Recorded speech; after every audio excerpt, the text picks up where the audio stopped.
శ్రీ హర్షవర్ధన మహారాజు రచించిన ప్రియదర్శిక నాటకం 6వ భాగం 5/7/24. దీనికి చక్కని తెలుగు అనువాదం చేసిన వారు మహులు బ్రహ్మశ్రీ వేదం వెంకటరాయ శాస్త్రి. ఆరణ్యక ఆశతో లజ్జతో 3వ అంకంలో ఉన్నాము. విదూషకుడు అంటున్నాడు, ఉద్వేగం పొంది గురుమదన సంతాప నిస్సహ శరీరస్య ప్రియవయస్య వచనేన దేవ్య వాసవదత్తాయాః పద్మావత్యా అన్యాసామపి దేవీనాం భవనాని అన్విష్యతా సా మయా న దృష్ట తతః ఇదమపి తావత్ ప్రేక్షిష్యే ఇచ్చాగతోస్మి తద్యావదిహాపి నాస్తి కిమిదానీం కరిష్యామి అన్నాడు వాడు. కొంచెం భయంతో భరింపరాని వలరాచరాక వడలితో ప్రియ వయస్సుడి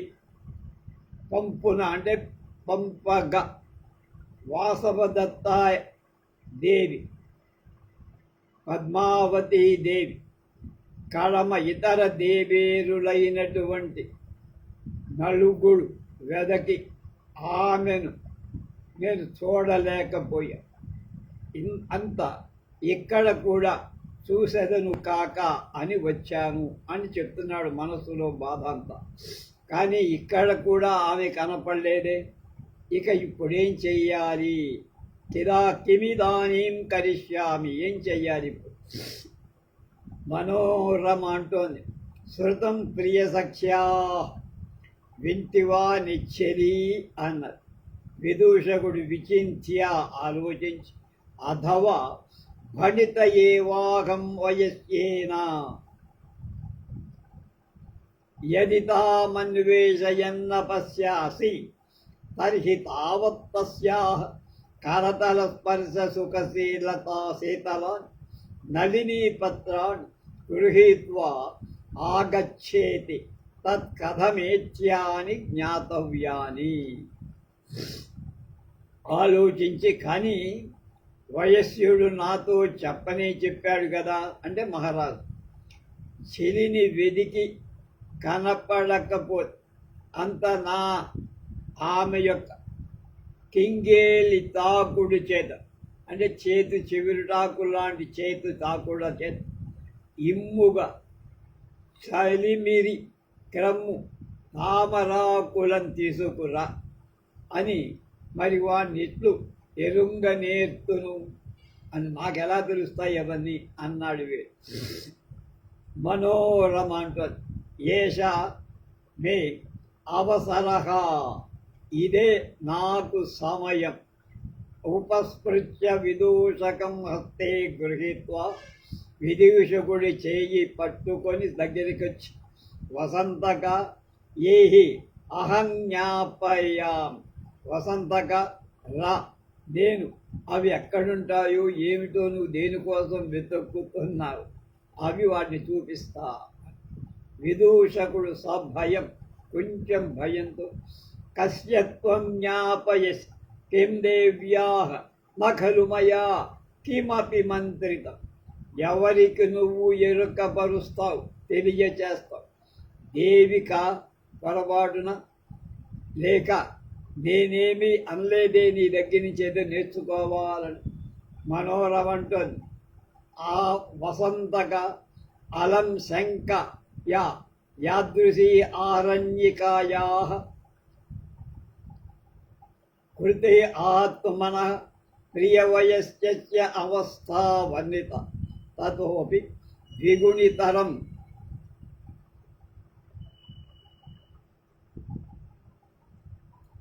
పునః భర్తురపి కృతే మమ ప్రియసఖ్య అవస్థా తత్పశ్య అన్నాడు. వసంతగా నువ్వేం భయపడకయ్యా, ఆరణ్యికకై నీ ప్రియ వయస్యుడి అవస్థ ఎలాంటిదో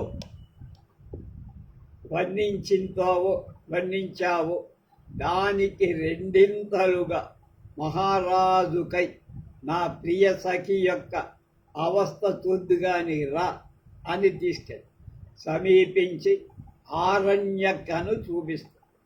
తత్పశ్య ఉపస్పృత్య ఆరణ్యకాం దర్శయత్. దగ్గరికి తీసుకెళ్ళి వాసవదత్త అయిన ఆరణ్యకను చూపిస్తాడు. విదూషకుడు దృష్ట్వా స్వగతం చూసి మనస్సులో సఫలో మే పరిశ్రమ అనుకుంటున్నాడు. నా ప్రయాస ఫలించింది. బయటికి ప్రకాశం స్వస్తి భవత్యై, అమ్మా నీకు నమస్కారం, క్షేమం అడుగుతున్నాను అని. సలజ్జలం కమలినీ పత్రాన్యపనీయ తిష్టతి. సిగ్గుపడుతూ ఆరణ్యక తామరాకులను బయటికి తోసేసి నిలబడిపోయి మనోరమంటుంది సస్మితం నవ్వుతో. ఆర్య వసంతక తవ దర్శనేనైవాపగత ప్రియసఖ్యా సంతాప ఏన స్వయమేవ నళినీ పత్రాణ్యపవనయతి తదనుగృహ్ణాత్వార్య ఇమాం. చిరునవ్వుతో, వసంతకయ్య, నిన్ను చూసిన మాత్రంతోనే మా నిత్యది కాక వేడి తగ్గిపోయి తీరని ఎడల స్వయంగా ఆమె తామరాకులను ఎందుకు తోసేస్తుందయ్యా?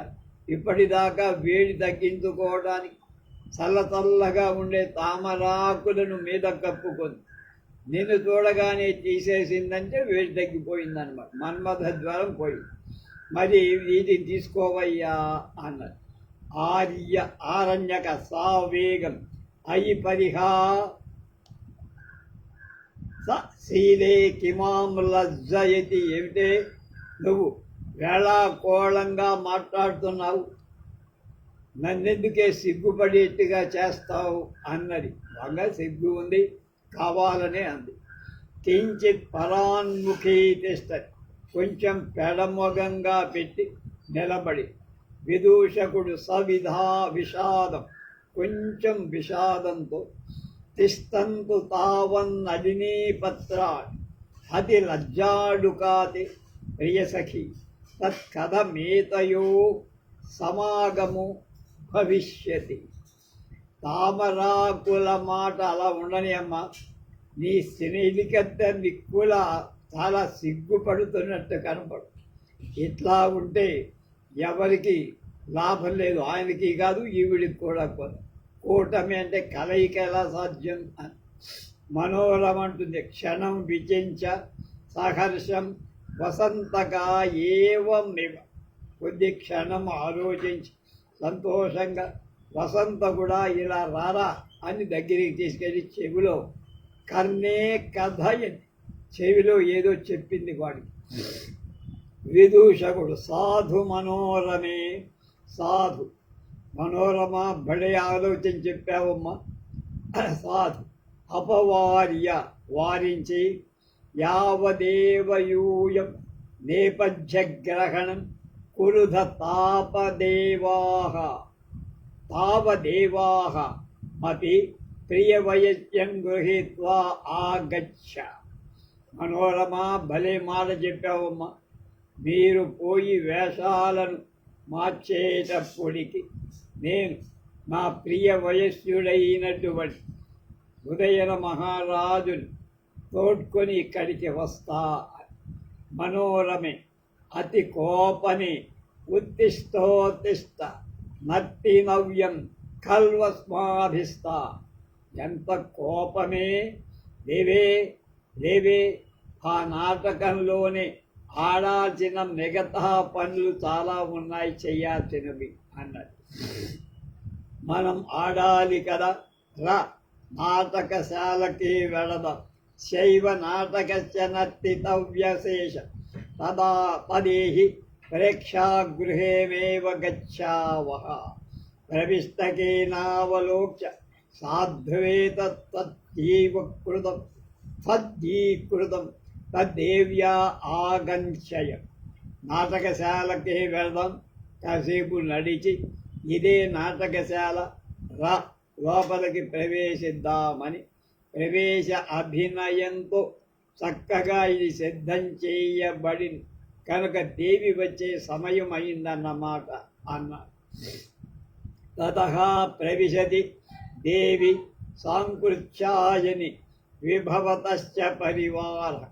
అప్పుడు దేవి సాంకృత్యాయని విభవంగా అంటే వైభవోపేతంగా పరివార జనంతో ప్రవేశిస్తారు. వాసంతకుడు అంటున్నాడు, భగవతి అహోతే కవిత్వం ఏనైతం వృత్తాంతం నాటకోపనిబద్ధం స్వానుభవమప్యస్మాకమార్యపుత్ర చరిత అచ్చరితం అదృష్టపూర్వమివ దృశ్యమానం కౌతూహలం వర్ధయే. భగవతి, ఓహో ఎంత వింతగా ఉందమ్మా నీ కవిత్వం.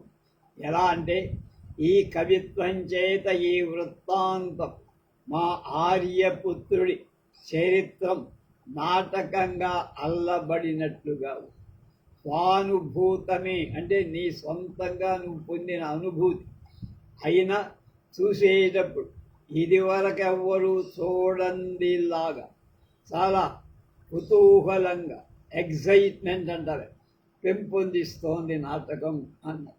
సాంకృతం ఆయుష్మతి ఆశ్రయగుణ ఏవాయమీదృశ యదసారమపి కావ్యం శృణ్వతాం శ్రవణసుఖముత్పాదయతి పశ్య.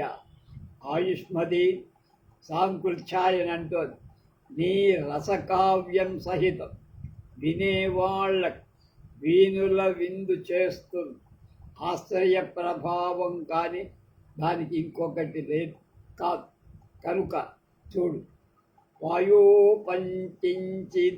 ప్రాప్నోత్యుత్కర్షమస్త్రయాన్ మహతః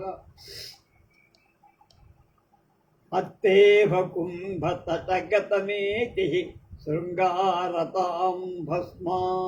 మళ్ళా ప్రాయో యత్కించిదపి ప్రాప్నోత్యుత్కర్షమస్త్రయాన్ మహతః మత్తేవ కుంభ తతగతమేతి శృంగారతాం భస్మా.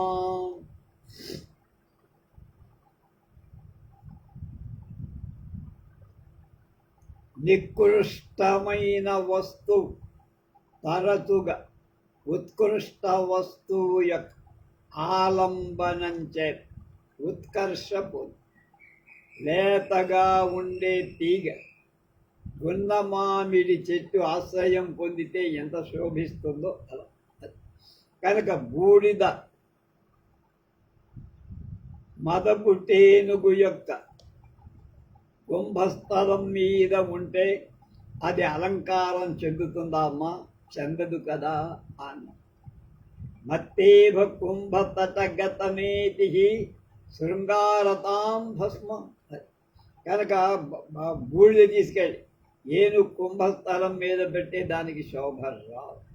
వాసవదత్త సస్మితం నగుతూ భగవతి సర్వస్య వల్లభో జామాతేతి జ్ఞాయతయే కిమనేన కథానుబంధేన వరమేవ తన్నృత్యం ద్రష్టం. చిరునవ్వుతో వాసవదత్త భగవతి తెలుస్తూనే ఉంది, అల్లుడు అందరికీ వల్లభుడని. ఎందుకు ఈ ప్రస్తావనం పెంచడం? ఆ నాట్యాన్ని చూడటమే మేలు మన మాటల కంటే అన్న. సాంకృత్యాయనంది ఏవం ఇందీవరకే ప్రేక్షాగృహ మార్గం ఆదేశయ. అవునే, ఇందీవరక నాటకశాలకు దారి చూపించు, అక్కడికి వెళ్ళి నాటకం చూద్దాం అన్నది. చేతి ఏ త్వేతు భట్టిని రామ్మా రా దేవి రండి ఇలా రండి అని సర్వాహ పరిక్రామన్ ఆడవాళ్ళంతా నడిచి వెళ్ళిపోతారు. చేతి ఏ త్వేతు భట్టిని రారా దేవి అన్నది.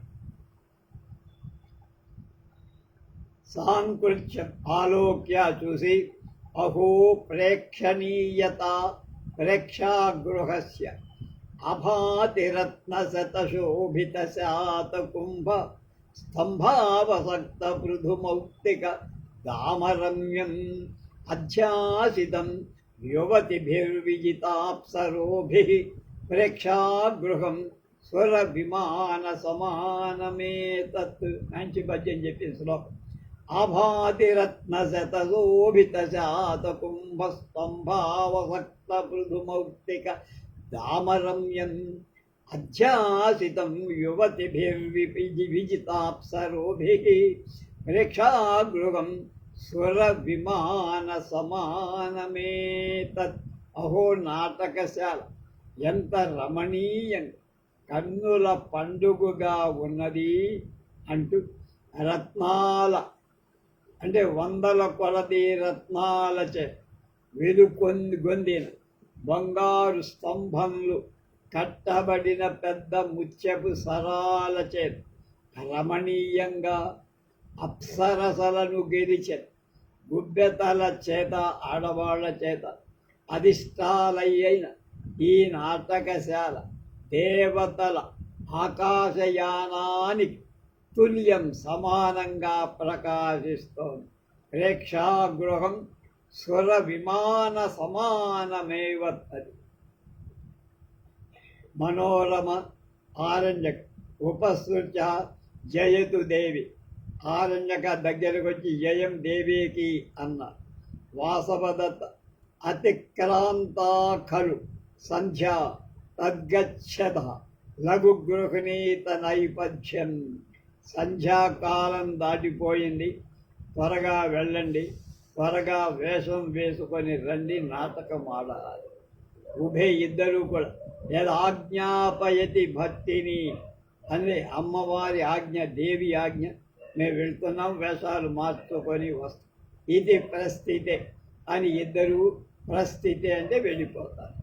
వాసవదత్త ఆరణ్యకే ఏతైరేవ మదంగపినద్ధై ఆభరణైర్నేపథ్య భూమిం గత్వా ఆత్మానం ప్రసాదయ ఆభరణాన్యంగాదవతార్యార్పయిత్వా మనోరమే త్వమపి నలగిరిగ్రహణ పరితుష్టేన తాతేన ఆర్యపుత్రాయ దత్తాన్యాభరణాన్ ఇందీవరికాసనాకాశాద్ గృహీత్వా నేపథ్య భూమిం గత్వా ఆత్మానం మండయ ఏనం అనుసదృశి దృశ్యసే మహారాజస్య. అరణ్యక వీటితోనే నా శరీరం మీద దాల్చబడిన వాసవదత్త అంటారు. ఆభరణాలతో నేపథ్య గృహానికి పోయి నిన్ను అలంకరించుకో. ఆభరణాలు ఒడిల నుండి తీసి ఇచ్చి తన దగ్గర ఉన్న ఆభరణం. మనోరమ, నువ్వును మా నాయన ఆర్యపుత్రుడికి నలగిరిని పట్టినందుకు మెచ్చి ఇచ్చిన ఆభరణాలను ఇందీవరయుడిద్ద నుండి తీసుకొని నేపథ్య గృహానికి పోయి నిన్ను అలంకరించుకో. ఇలా చేసిన మహారాజు కేవలం సరిపోతావు అప్పుడు అన్నది. మనోరమ ఇందీవరక ఎవరికాసనాకాశ ఆభరణాన్ని గృహీత్వ సహారణ్యకయా నిష్క్రాంతి. ఇందీవరిక దగ్గర నగలను తీసుకొని ఆరణ్యకతో ఆరణ్యక అంటే వాసవదత్త మనోరమ విడిపోదు. ఇందీవరిక ఇదమాసనం ఉపసరతు భక్తిని. అమ్మా ఇదిగో ఆసనం, కూర్చోవచ్చు. వాసవదత్త ఆసనం నిర్దిశ్య ఆసనాన్ని చూపి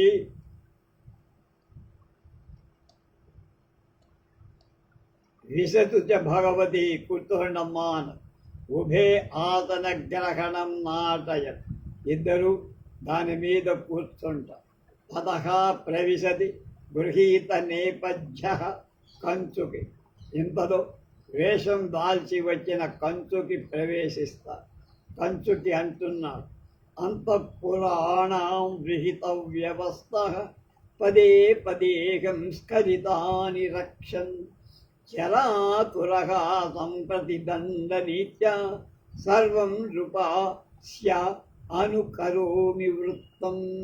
మళ్ళా అంతఃపురాణాం విహిత వ్యవస్థ పదే పదేహం స్ఖలితాని రక్షన్ జరాతురః సంప్రతి దండరీత్యా సర్వం నృపస్యానుకరోమి వృత్తం.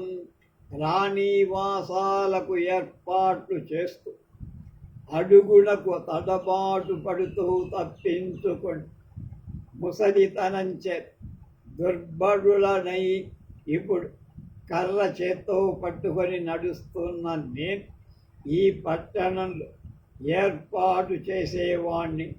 ఒక్కొక్క అధికారంలో కల పొరపాట్లను తొలగించేవాణ్ణి, అర్థశాస్త్ర ప్రయోగించేవాణ్ణి అయిన రాజు యొక్క సమస్త చర్యను అనుకరిస్తుంది. రాజుగారికి తలలో నాలుకగా నేను వ్యవహరిస్తానని కంచుకు చెప్తుంది. ఆజ్ఞాపితోస్మి విమానితాశేషశత్రు సైన్యేన యథార్థనామ్న మహాసేనేన సమాదిశ్యతా మంత అంతఃపురేషు యథాస్వో వయం మదనోత్సవమనుభవామ. అతో యుష్మాభి ఉత్సవానురూపవేషోజ్వలేన పరిజనేన సహ మన్మథోద్యానం గంతవ్యం ఇతి.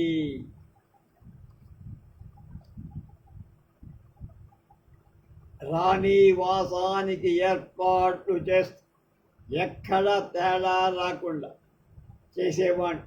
ఇప్పుడు ముసలితనం మీద పడి కర్ర చేత పట్టుకొని నడవాల్సిన పరిస్థితి. పట్టణంలో ఏ ఏర్పాటు చెయ్యాలన్నా నాకే అప్పచెప్ప. ఎక్కడ పొరపాట్లు జరగనివ్వు. అర్థశాస్త్రం ప్రయోగించేవాడు అయిన రాజు యొక్క అన్ని చర్యలను నేను అనుకరిస్తా. ఆయనకి నేను అంతే వాసిని. శత్రువులనెల్లా ఓడించిన సైన్యం కలవాడి అన్వర్ధమైన నామధేయుడై మహాసేనుడితో రేపు మేము మదనోత్సవాన్ని అనుభవిస్తాం. అందులో ఉత్సవానికి తగిన వేషం చేత వెలుగొందేటువంటి పరిజనంతో కూడా మీరంతా మన్మథ ఉద్యానవనానికి రావాలి అని రాణివాసానికి తెలియజేయమని నేను ఆజ్ఞాపింపబడి. కనుక రాణివాసానికి వెళ్ళి రాజుగారు వసంతోత్సవంలో పాల్గొంటారు, మన్మథ ఉద్యానవనానికి రమ్మన్నారు అని రాణివాసాలందరికీ ఆజ్ఞాపించమన్నారు అని రాజుగారి కబురు నేను చెప్పాలి. సాంకుల్చ కంచుకినం నిర్దిశ్య ప్రవృత్త ప్రేక్ష దృశ్యత. కంచుకుని చూపి ఆట ప్రారంభమైంది చూడండి అని. కంచు తదేతావదాశేష్టవ్యం పరిజనేన సహా గంతవ్యమితి నా వేషోజ్వలే నేతి కుతః. పాదైర్నూపురభిర్నితంబ ఫలకై చింజాన కాంచీగుణై హారాపాదిత కాంతిభిః స్తనతటై కేయూరిభిర్బాహుభిః కర్ణై కుండలిభిః కరై సవలయైః స్వస్వస్తికైర్మూర్ధయైర్ దేవీనాం పరిచారికా పరిజనో శ్వేతో కేశోత్ర సందృశ్యతే. మళ్ళా పాదైర్నూపురభిర్నితంబ ఫలకై సింజాన కాంచీగుణై ఆరాపాదిత కాంతిభిః స్తనతటై కేయూరిభిర్బాహుభిః కర్ణై కుండలిభిః కరై సవలయైః స్వస్తికైర్మూర్ధయైర్ దేవీనాం హరిచారికా పరిజనోప్యశోత్త సందృశ్యతే. ఏం చెప్పాడు వాడు? ఆయన పరిజనంతో రావాల్సిందని చెప్పితే చాలు, వేషంచే వెలుగొందెడి అని చెప్పక్కల, వేషం వేసుకురామని చెప్పక్కల. ఎందుకంటే ఇక్కడ దేవేరుల ఊడిగంపు సేవ అంటే సేవ చేసే చేడియలు కూడా పాదాలలో అందియలు, విశాలమైన పెరుదలపై మోగుతున్న మొరనూళ్ళు, సనుకట్టుపై వెలిగేటువంటి ముత్తెపు సేరు సరులు, భుజాదలు, అంగదాలు, వీణులలో కమ్మలు అంటే చెవులు, చేతులకు కడియాలు, తలకట్టులో స్వస్తికాలు దాల్చి వస్తూ ఉంటారు. అది సహజం, వాళ్ళకేమి మీరు ప్రిపేర్ అయి రావాలి అని చెప్పక్కల. ఇక్కడ చెయ్యాల్సిందేంటి? నఖలు కించిత్రాపూర్వమనుష్ఠేయం కేవలం స్వామ్యాదేశ ఇది మత్వాహం సమాధిస్తంతదాజ్ఞాశేష రాజపుత్రై నివేదయామి ఇది పరిక్రమ్యావలోకచ్చ ఇయం వాసవదత్తా వీణాహస్తయ కాంచనమాలయానుగమ్యమాన గాంధర్వశాలాం ప్రవిష్టా యావదశ్యా కదయామి. కనుక ఇక్కడ చేయాల్సినది అపూర్వం ఏం లేదంతా సెట్ అయిపోయింది. కేవలం ప్రభువు యొక్క ఆనతి అని తలచి నేను నియమింపబడిన ఆ ఆజ్ఞా విశేషాన్ని రాజకుమారికి చెప్పాలంతే అని నడచి చూసి కేల చేతిలో వీణ తీసుకొని కాంచనమాల వెంట రాగా ఇదిగో వాసవదత్త సంగీతశాలలోకి ప్రవేశించి ఈమెతో చెబుతాను అన్నాడు. తతః ప్రవిశది గృహీత వాసవదత్తానై మధ్య అవస్థా ఆసనస్థ ఆరణ్యిక వీణాహస్త కాంచలమాలాచ అని నడుస్తాడు. ఇంతలో వాసవదత్త వేషం దాల్చి ఆసనంలో కూర్చున్నదిగా ఆరణ్యిక చేతిలో వీణ తీసుకొని కాంచనమాల ప్రవేశిస్తా. అప్పుడు ఆరణ్యకుడు అంటుంది, హంజే కాంచనమాలే హృదయ కాంచనమాల తస్మాత్ పునశ్చిరయత్యజ్య వీణాచార్య. ఇందుకే విలంబ ఆలస్యం చేస్తున్నావు, నేడు వీణా గురువు ఎవ్వరు అన్నది.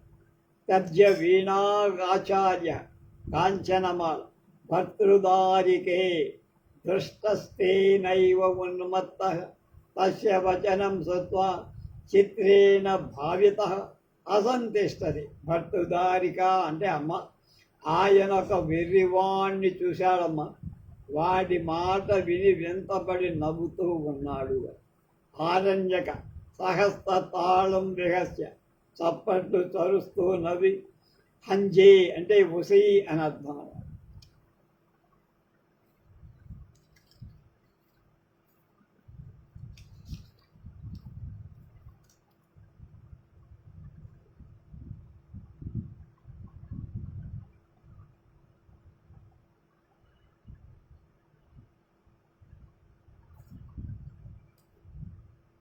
బాగా చెప్పావే, సమానులు సమానుల మీద అనురక్తులు, ఇది ఇద్దరు కూడా ఇక్కడ ఉన్మత్తులే అన్నారు.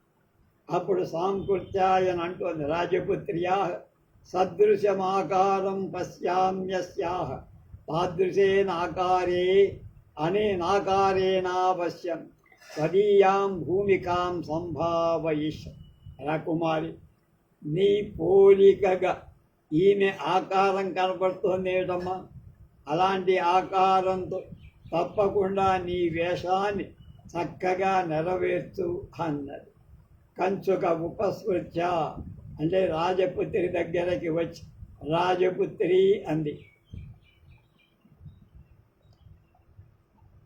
దేవస్వామాజ్ఞాపయతి శోణస్య అస్మాభిర్వీణాం వాదయంతే శ్రోతవ్య తత్వయ నవతంత్రీ సజ్జనయా ఘోషవత్యా స్థేయం ఇది అని చెప్పాడు. ఏం చెప్తున్నాడు? అమ్మాయి చెప్తాను. కంచుకి సమీపించే రాజపుత్రి ఏది వెర్రి వేషంలో బంధనగతుడికి వత్సరాజుకు వారు నిన్ను ఆజ్ఞాపించారు. ఏమని? రేపు తప్పక మేం నీ వీణావాదనం వినాలనుకుంటున్నాం. అందుకై నువ్వు 9 తంతులు ఉన్న తీగలున్న ఘోషవతి అనేటువంటి వీణని తీసుకొని రావాలి. ఆరణ్యక అందే ఆర్య యద్యేవం లఘువీణాచార్యం విసర్జయ. అలా అయితే వెంటనే వీణా గురువును కూడా పంపు అని చెప్పింది కంచు. ఏష వత్సరాజం ప్రేషయామి. ఇదే వత్సరాజు గారిని పంపుతా అని వెళ్ళిపోయింది. రేపు ఏం జరుగుతుందో రేపు తెలుసుకో.